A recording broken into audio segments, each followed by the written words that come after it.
সবাইকে শুভেচ্ছা। আমন্ত্রণ জানাচ্ছি ২১শে বিজনেসের সঙ্গে আছি মহিমা পলি।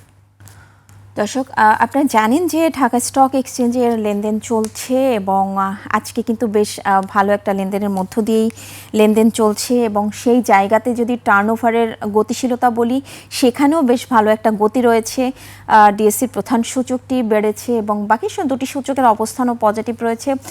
তো এটা আসলে আমরা বলতে পারি যে পুঁজিবাজারে বিনিয়োগকারীদের আস্থা কিছুটা হলেও বেড়েছে এবং গতকালকেই প্রধানমন্ত্রীর যে একটা বক্তব্য, জাতীয় সংসদে একটা স্টেটমেন্ট দিয়েছেন প্রধানমন্ত্রী, সেটা হচ্ছে পুঁজিবাজারকে শক্তিশালী করতে যে কোনো উদ্যোগ নেওয়া হবে এবং বড় অর্থায়নের জন্য পুঁজিবাজারকে ব্যাংকিং নির্ভরতা কমিয়ে সেটা পুঁজিবাজার নির্ভরতা করার একটা উদ্যোগ কিন্তু নিয়েছেন এটা, এবং স্বয়ং প্রধানমন্ত্রী জাতীয় সংসদেই কিন্তু এই কথাটা তিনি বলেছেন। এবং সাধারণ বিনিয়োগকারী যারা আছেন তারা কিন্তু স্বভাবতই হচ্ছে প্রধানমন্ত্রীর এই বক্তব্যে তারা কিছুটা হলেও আশান্বিত হয়েছেন এবং তাদের পুঁজিবাজারের প্রতি আবার কিছুটা হলেও ভরসা কিন্তু তৈরি হয়েছে। তো তারই পরিপ্রেক্ষিতে আমি যদি একটু বলি যে এটা নিঃসন্দেহে একটি বড় একটা প্রস্তাবনা এবং দীর্ঘদিন ধরে যেটা আমরা শুনেছি যে আসলে এই যে ব্যাংকিং সেক্টরের উপরে যে চাপটা তৈরি হয় তারই ফলশ্রুতিতে খেলাপি ঋণ এবং বিভিন্ন ধরনের যে ঝামেলাগুলো তৈরি হয়, তো সেই জায়গা থেকে যে ব্যক্তি উদ্যোক্তা থেকে শুরু করে বড় উদ্যোক্তা যারা আছেন তাদের আসলে সোর্সিংয়ের ক্ষেত্রে, ফাইন্যান্স সোর্সিংয়ের ক্ষেত্রে সেটা ব্যাংকিং নির্ভরতা কমিয়ে পুঁজিবাজার কেন্দ্রিক করার একটা ঘোষণা দিয়েছেন স্বয়ং প্রধানমন্ত্রী। তো আমি এখানে আরেকটা বিষয় যদি একটু বলি যে এই যে ব্যাংক ঋণের বিকল্প শক্তিশালী অর্থায়নের উৎস পুঁজিবাজার হতে পারে, সেটা প্রধানমন্ত্রীর বক্তব্যের পরিপ্রেক্ষিতে বাংলাদেশ ব্যাংকের গভর্নর সেটাকে বলেছেন, যেটা এই উদ্যোগটা কার্যকর হলে পুঁজিবাজার নিঃসন্দেহে শক্তিশালী হবে এবং দেশের ব্যাংকিং চ্যানেলের উপরে চাপ পড়বে। সেখানে একটা বিষয় বাংলাদেশ ব্যাংকের গভর্নর বলেছেন যে পুঁজিবাজারে 2026-27 অর্থ বছরে বাজার মূলধন যদি 20,000 কোটি টাকা হয় এবং 27-28 অর্থ বছরে 25,000 কোটি টাকা, সেখানে 29-30 অর্থ বছরে সেই পরিমাণটা যদি হয় 30,000 কোটি টাকা যদি বৃদ্ধি পায় এবং পরবর্তী বছরগুলোতে যদি এই ধারা অব্যাহত থাকে, সেক্ষেত্রে পুঁজিবাজারের প্রতি নিঃসন্দেহে মানুষের একটা ভরসা তৈরি হবে। এবং যে কথাটি প্রধানমন্ত্রী বলেছেন যে বড় অর্থায়নের উৎস হিসেবেই পুঁজিবাজার হওয়া উচিত, সোর্সিংটা বড় উৎস হওয়া উচিত পুঁজিবাজার, এবং এই যে মূলধনের একটা বাজার মূলধনের যে একটা ধারা, এই ধারা যদি অব্যাহত থাকে সেক্ষেত্রে ভবিষ্যতে আমরা এটা নিঃসন্দেহে খুব ভালোভাবেই দেখতে পাবো যে পুঁজিবাজারে আসলে ব্যাংকিং নির্ভরতা কমে সেটা পুঁজিবাজার কেন্দ্রিক হবে এবং সেটা ব্যাংক ঋণের উপরে চাপও কমবে, পাশাপাশি দীর্ঘমেয়াদী বিনিয়োগের সুযোগ সম্প্রসারিত হবে এবং বেসরকারি খাতে কাঙ্ক্ষিত ঋণ ও বিনিয়োগ প্রবৃদ্ধির মাধ্যমে টেকসই অর্থনৈতিক প্রবৃদ্ধি অর্জন সহজ হবে বলেও মন্তব্য করেন গভর্নর। আরেকটা বিষয় একটু এখানে শেয়ার করি যে পুঁজিবাজারে কর রেয়াতের বড় একটা প্যাকেজ, লভ্যাংশ কর কমানোর ঘোষণা দিয়েছেন অর্থমন্ত্রী এবং জাতীয় সংসদে কিন্তু অর্থমন্ত্রী এই ঘোষণা দিয়েছেন, সেটা একটু আমি বিস্তারিত তুলে ধরছি। একটি কার্যকর পুঁজিবাজার গড়ে তোলার লক্ষ্যে কর রেয়াতের বড় প্যাকেজ ঘোষণা করেছেন আমির খসরু মাহমুদ চৌধুরী। জাতীয় সংসদে কোম্পানি ও ব্যক্তি করদাতাদের লভ্যাংশের উপরে করের হার কমানোর পাশাপাশি মিউচুয়াল ফান্ডে যে একটা লিমিট ছিল, অর্থাৎ 5 লাখ টাকা পর্যন্ত বিনিয়োগের যে একটা লিমিট ছিল সেই সীমাও কিন্তু প্রত্যাহার করা হয়েছে। এবং গতকালকেই জাতীয় সংসদে এই অ্যানাউন্সমেন্ট অর্থমন্ত্রী করেছেন। পুঁজিবাজারের টেকসই উন্নয়নের লক্ষ্যে অর্থমন্ত্রী অর্থ বিলে একগুচ্ছ সংশোধনীর প্রস্তাব তুলেছেন এবং তিনি জিরো কুপন বন্ডের আয় সম্পূর্ণ করমুক্ত রাখার প্রস্তাব করার পাশাপাশি শেয়ার বাজারে তালিকাভুক্তির ক্ষেত্রে বড় ধরনের কর ছাড়ের ঘোষণাও দিয়েছেন। সেই বিষয়গুলো যদি আমি এখানে একটু তুলে ধরি, যে কোনো পরিমাণ শেয়ার হস্তান্তরপূর্বক শেয়ার বাজারে তালিকাভুক্ত হলেই 2.5% কর হ্রাসের প্রস্তাব করা হয়েছে। এছাড়া IPO, direct listing, right issue অথবা রিপিট পাবলিক অফারের মাধ্যমে 10% বা তার বেশি শেয়ার স্টক এক্সচেঞ্জে বেচা কেনার জন্য অফলোড করা হলে আরও 2.5% কর হ্রাসের প্রস্তাব দেওয়া হয়েছে। এবং অর্থমন্ত্রী লিস্টেড বা নন লিস্টেড যে কোনো কোম্পানি তাদের সব লেনদেন ব্যাংকিং চ্যানেলে সম্পাদন করলে অতিরিক্ত 2.5% কর সুবিধা পাবে।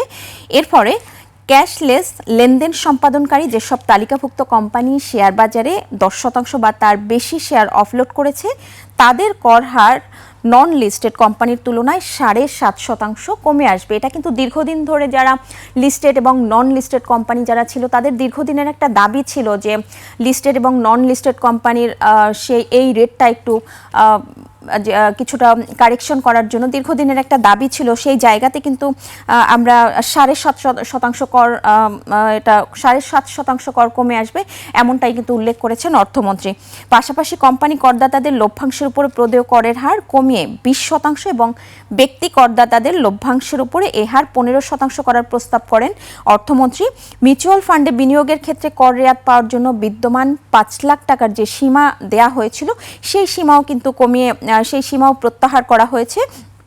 সেটি এখন যে 5 লাখ টাকার যে একটা সীমা ছিল সেটাও কিন্তু এখন নেই। তো আমরা এটা বলতেই পারি যে যেটা কমিটমেন্ট করেছিলেন এই বর্তমান সরকার, যা কমিটমেন্ট করেছিলেন পুঁজিবাজারের সংস্কারের জন্য যে কোনো ধরনের সিদ্ধান্ত বা যে কোনো ধরনের সংস্কার যেখানে যতটুকু প্রয়োজন সেটা করা হবে, সেই অনুযায়ী কিন্তু আগাচ্ছেন এবং তাদের কমিটমেন্ট বা যে এক্সিকিউশন তারই ফলশ্রুতিতে কিন্তু আমরা সেটা দেখতেই পাচ্ছি যে পুঁজিবাজারে সাধারণ বিনিয়োগকারীদের জন্য যতটুকু প্রয়োজন ততটুকু কিন্তু সেই অনুযায়ী ধাপে ধাপে এগোচ্ছে। তো যেটা বলছিলাম কিছুক্ষণ আগেই যে লিস্টেড এবং নন লিস্টেড কোম্পানিগুলোর দীর্ঘদিনের একটা প্রত্যাশা ছিল যে তাদের কর হারটার ডিফারেন্সটা যেন অনেক বেশি হয়, সেটাও কিন্তু যেটা আগে ছিল লিস্টেড কোম্পানির ক্ষেত্রে 37% এবং নন লিস্টেড কোম্পানির ক্ষেত্রে সেটা 35% এবং 37.5% ছিল। তো সেইটা আমরা কিছুক্ষণ আগে যেটা বলছিলাম সেটা ডিফারেন্সটা করা হয়েছে 7.5% কম হবে লিস্টেড এবং নন লিস্টেড কোম্পানির ক্ষেত্রে। তো দর্শক, আমরা এইটুকু বলতেই পারি যে আসলে পুঁজিবাজারের গতিতেই চলতে সব ধরনের সিদ্ধান্তই কিন্তু নেওয়া হয়েছে এবং পর্যায়ক্রমে আরও যে সিদ্ধান্তগুলো দরকার বা আরও যে সংস্কারগুলো দরকার সেটা নিঃসন্দেহে হয়তো ধাপে ধাপে আসবে।